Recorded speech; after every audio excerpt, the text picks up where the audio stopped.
Hey guys, Coach Steve here again, and today we're talking about recovery. The last few times I've done recovery, I've spent some time on percussion therapy and stretching and some of that kind of stuff, which is great.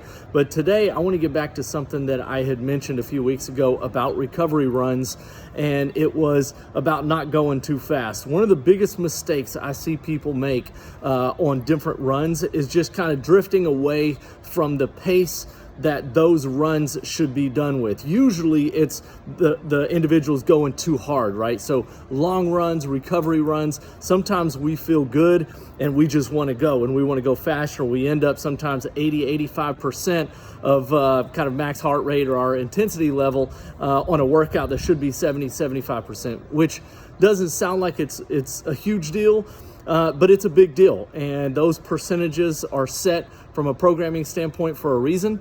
And I know you hear me all the time saying, hey, on the days where you're feeling it, go for it. Again, go for it can be related to on long runs and even recovery runs. They're both kind of categorized as easy runs.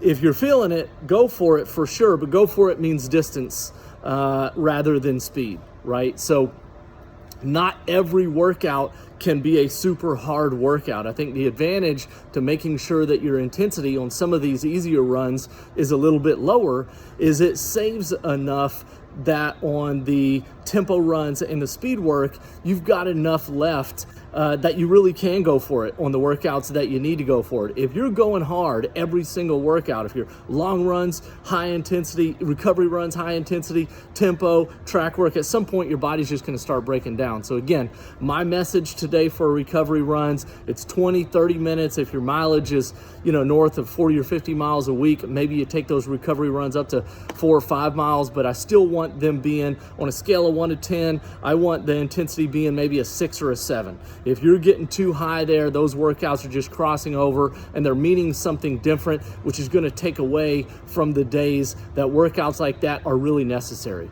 So don't go too fast. Recovery runs are meant to do just that, recover. So I'll get off my soapbox now, but again, 6 or 7 on a scale of 1 to 10. If you got a heart rate monitor, you should be around 70% intensity, and give me 2, 3, 4, 5 miles, something like that, depending on where you're at from an endurance standpoint, and just get your legs moving. Make sure you're conscious of breath and your shoulders aren't getting too tight and all those kind of normal coaching cues.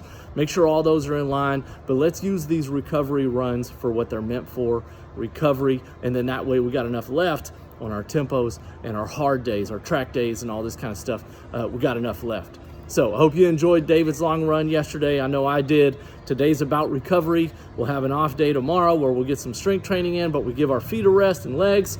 And then Wednesday, it's tempo time again. So I hope you guys have a great day. If you need anything, let me know. Comment below if you have any questions. I got some good questions last time about percussion therapy. We'll continue to kind of mix things up a little bit. I wanted to stress today, recovery runs are recovery, 70% intensity ballpark, and no faster. Cool? I'm shaking my finger at you right now. No faster. If you feel like you can go more, go longer, not faster. Okay, I'm going to get off my soapbox. Have a good day. See ya.